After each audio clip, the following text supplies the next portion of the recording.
Hi, it's Kathryn Greene, Senior Editor for Sleep Savvy and BedTimes magazines, and I'm here today with Michael Magnuson, CEO and founder of GoodBed. Thank you so much for joining me today.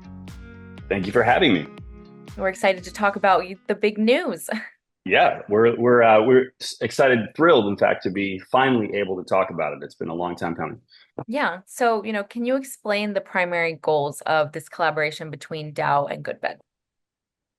The primary goals are really to just help understand the products so that we can make sure that we are providing accurate information to really all parties, whether that be consumers or retailers, or in fact, the manufacturers themselves to help them make the best products they can.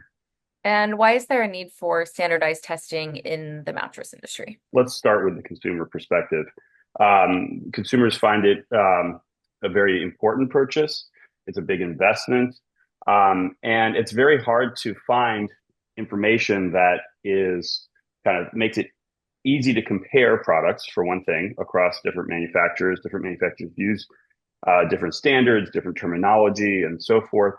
And there's a limit to what they can kind of assess themselves in the course of a store visit. Maybe they can assess like how soft it is, or something like that.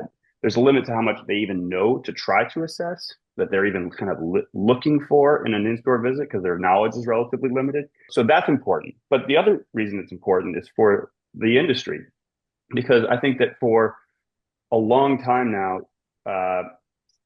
companies have not been able to get full credit for the amazing products they put out, the quality they put in, the innovation that they do.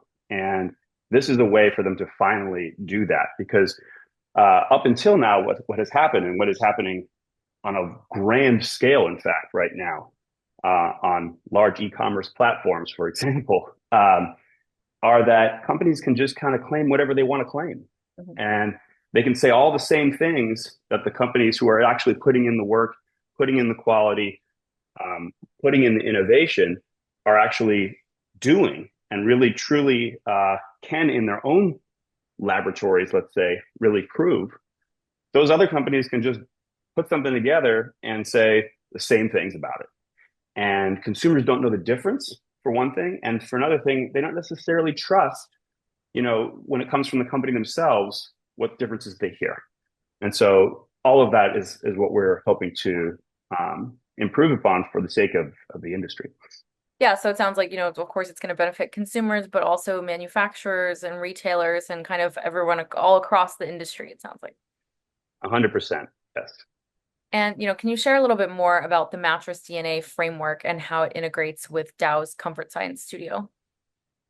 Yeah. So when we came together with Dow, it was basically they had just released the Comfort Science Studio, just created it, announced it, and it was really fortuitous timing, because we had for a long time been evaluating mattresses, and we actually did need to provide some standardized information.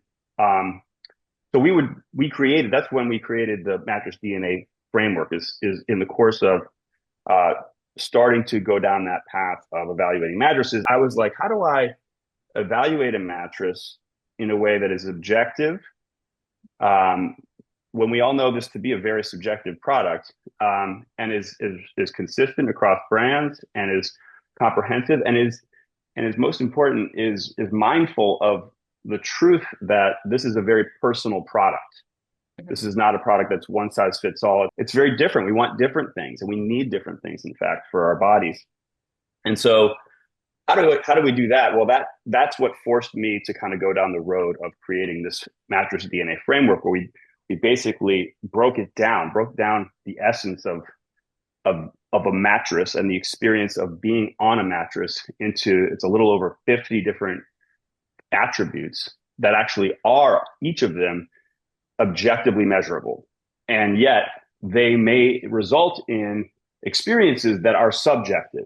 So basically, we've divided it into all these different characteristics in order to basically provide this objective breakdown. Going back to your question about how we came together with Dow, Sure. and how this fits with this Comfort Science Studio, is we had this framework, and we were measuring these things in the best way we possibly could with the tools we had available. And sometimes with tools that we created on our own.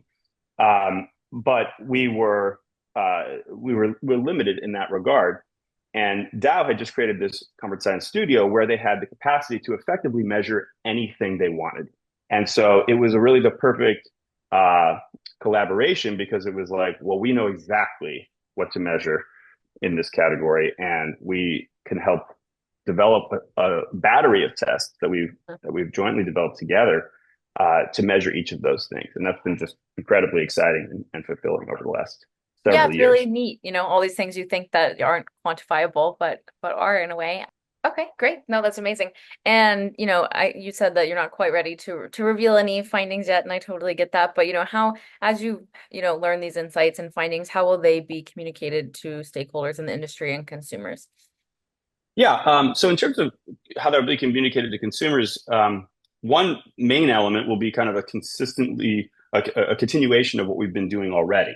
Since we've already had this framework, we've already been presenting information to consumers in this same manner. We've been essentially we don't present all 50 some characteristics and our measurements or ratings on all of them to the consumer. We sort of try to make their lives a little simpler. Sure. We consolidate them. So we'll take a family of characteristics and we'll roll those up into a rating for that kind of overall global characteristic. So we will take effectively those sub characteristics, we'll aggregate them into a rating and share that with the consumer. And then we will typically in our editorial commentary, we'll give sort of the nuanced detail in a more qualitative form. And you said you've been working on this for, I think, 3.5 years. Correct. Now that it's here and it's ongoing, what are you most excited about? Well, I'm excited to be able to share this with people, because I know that the industry over the last 3.5 years, in fact, I think this problem I was describing earlier has gotten much worse. I think that there's also become a lot more maybe cynicism amongst consumers, and so they're looking for, and retailers, in fact, and manufacturers need a way to really distinguish products. So I'm excited to let people know that this is coming, and really kind of give consumers that confidence and give you that confidence in selling to them. And then I look forward to also being able to kind of help manufacturers with whatever they're thinking about in terms of wanting to make sure that their products are meeting the objectives that they're trying to meet for consumers. So we're super excited about the win that this creates for everybody. What about on the retail side? How will that ultimately benefit, retail sales associate, this partnership? How will it benefit RSAs in selling better? Oh my gosh, I can't wait for this information to be available to RSAs, because I think RSAs have one of the toughest jobs in this business, because obviously the consumers come in, and we talked about how cynical they are, how distrustful they tend to be, and the RSA has to effectively earn their trust in the span of, and they probably are the one person in the chain that they're least trustful of coming in. So they're having to overcome that and ultimately win that person's trust in the span of a very short amount of time, and ultimately to do that in order to help that person make a really good decision. And so this to me is like the ultimate selling tool. It just gives the RSA the ultimate credibility to say, hey, look, whether or not you are inclined to trust what the manufacturer says or what I say, this is independent information. This comes from a very sophisticated lab testing program run by the leading independent mattress information company and the leading material science company in the world. Mm-hmm. And they've collaborated to create these tests, and this is what those tests show. So, that to me is something that will make an incredibly powerful selling tool, and I can't wait for RSAs to have the ability to take advantage of that. Yeah, amazing. Michael, thank you so much for joining us. It was amazing to hear about the new GoodBed and Dow partnership and how it will benefit pretty much everyone in the industry, from retailers to manufacturers to suppliers to, of course, the consumer. I really appreciate the time. Thanks for all the questions, and I look forward to speaking again soon and sharing more.